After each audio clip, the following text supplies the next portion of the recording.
أعوذ بالله من الشيطان الرجيم.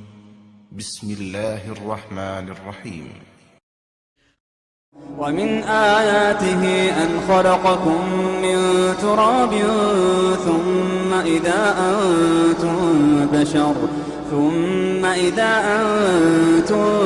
بشر تنتشرون.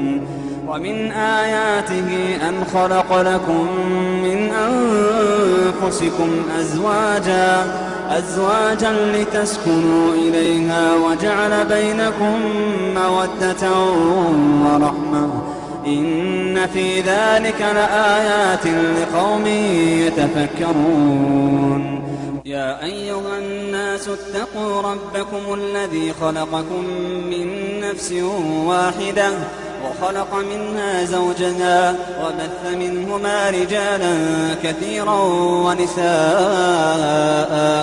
واتقوا الله الذي تساءلون به والأرحام إن الله كان عليكم رقيبا. See, our minds have become messed up and they're now filled with pollution. TV screens and magazines, we're beginning to look for a solution. Plastic surgery, diets and pills, we're still not seeing any form of improvement. We've stacked up all these dollar bills, we're still not sure what to do with them. We began to chase women and fornication to the point our girls don't even know whose baby she's carrying. We're so afraid of commitment, but have no problem with damaging. She has your kids now, but you're still not even contemplating the possibility of marrying. See, this is what happens when we neglected Allah's best examples. You called her Mary, we call her Maryam. A woman who was perfect since birth, the best to walk the skies and the best to walk the surfaces of earth. The most exalted of all women, that's why she was dedicated an entire chapter in the Holy Quran, the final revelation in which there'll be none after. She was the best of all women, and to society she should be leading the way. I mean, that's why our women be dressing like her, because just like Mary, when Allah decrees something, we hear and we obey. See, Mary used to cover up.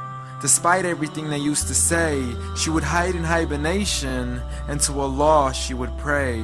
And when she was visited by angels in the form of men, she said if you fear Allah, you would go away, because in the presence of men, she would not stay. But anyways, today we're taught to be against segregation before in support of all forms of liberation. To free yourself from the clothes that only lead to your degradation. Why do you gotta cover your face for? We gotta see your identification. But little do they know her identity's right there. A woman who fears Allah and commits to her religious obligations. See, I respect all women too, because that's what my religion teaches. To lower your gaze when you're walking, there's no need to check out every second woman's features. There's no need to even shake another woman's hand, because in reality, there's only one reason why a guy would be pleased to meet you. And you could go ahead and deny it, but don't blame me for stating the obvious. When the pornographic industry is worth billions, you still don't see where the problem is? Sex is embedded into society to the point we'll exploit it to merely sell a car.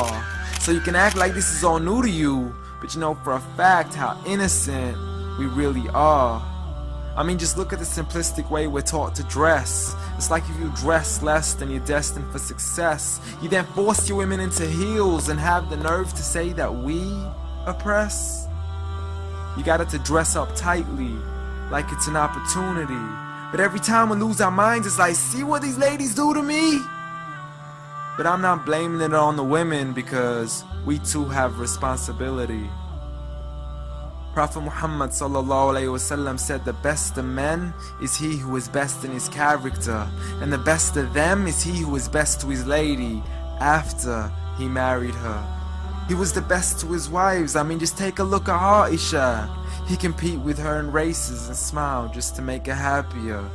So when you do marry, do so with the intention of paradise is where you plan to carry her. But before you plan to carry her to the altar, maybe you should alter your decision. Cause if the only reason you're marrying her is for the outside, then realize you're gonna be locked inside of a prison. For that reason, Prophet Muhammad ﷺ said, marry for 4: beauty, family, status, but most importantly, her religion.